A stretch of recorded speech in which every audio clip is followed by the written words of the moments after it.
moving over to Europe now, and the team that led wire to wire after both days of competition was No Shortcuts CrossFit. Niko Rona, our European correspondent, had the chance to catch up with team captain Andre Houdet, who revealed a surprising fact as to why the team was potentially hoping for a different finish than on top of the leaderboard. Yeah, we're pretty happy with how it went. I think we did, what we could for now. We almost hope that, that maybe didn't go so well in the leaderboard, so we can take some things away with us for the next couple of months building up to the semifinals.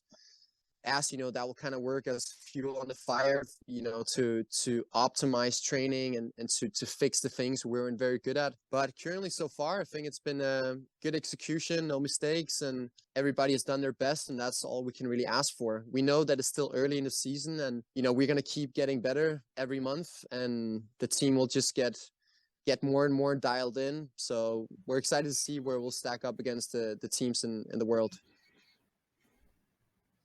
And we are joined now by our European correspondent all the way from Denmark, Niko Rona. Niko, we just heard from Andre. I know you two are close. And even though maybe they're hoping for a different result for other reasons, it shouldn't come as a surprise that this team is at the top of the leaderboard.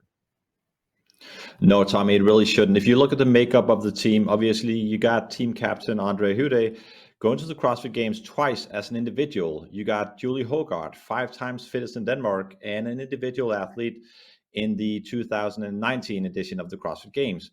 You got Julian Krauw-Maskowitz, who's been with Butcher's Lab at the CrossFit Games in 2018 and 2021. And then you got Nienke Overveld, who's been at the CrossFit Games 4 times on 3 different teams.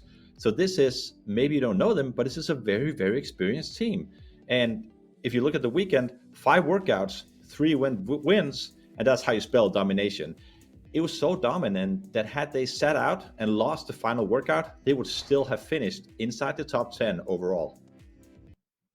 That's certainly a dominating performance. I love that stat at the end. And moving one spot down the leaderboard, a lot of people were looking at Oslo Navy Blue in second. But even though they are in second, should be no time to panic for them, correct?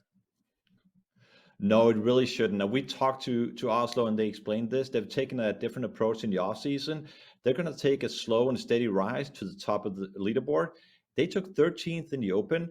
They took 6th on day 1 of the quarterfinals, and now they're finishing in second place. So, the progression is going in the right way. And if this progression continues, they should be a very dangerous team in Madison. Yeah, and I think you mentioned yesterday that there were some other teams on the leaderboard that we should keep an eye on that could climb similar to Oslo. You mentioned CrossFit Prestanda, who in 6th place, it seems like coming out of Sweden, they started to find their footing after day number 1. Yeah, like we talked about yesterday, CrossFit Prestanda had a very poor showing on event 1, taking 25th place. Let's remove that event just for the argument's sake. After that event, they took an average finish of 4.7, and they actually finished out the competition with an event win on the final event, workout 5. Yeah, it's always great to finish strong, if you will, as you're heading into semifinals now with them sitting in that top 10 position overall. But, separating out from those individual teams that we just mentioned now and looking elsewhere on the leaderboard, any individual performances or things that you want to add that are noteworthy? Well, I want to go back to what we just talked about with CrossFit Prestanda. Alexander Ellebro, he told him, it was my fault. I made the mistake. I'm not good at handstand walking in great volume. And, he just bounces back. And to come back and show your team, hey, I'm still here for you, that's very important. And that's going to be good once it's game time at the CrossFit Games, because you want those poor finishes to happen now and not in Madison. Well, you get them out of the way and hopefully head to semifinals with a little bit of momentum. I love that. Give us a little something to chew on as we are moving forward the rest of the way.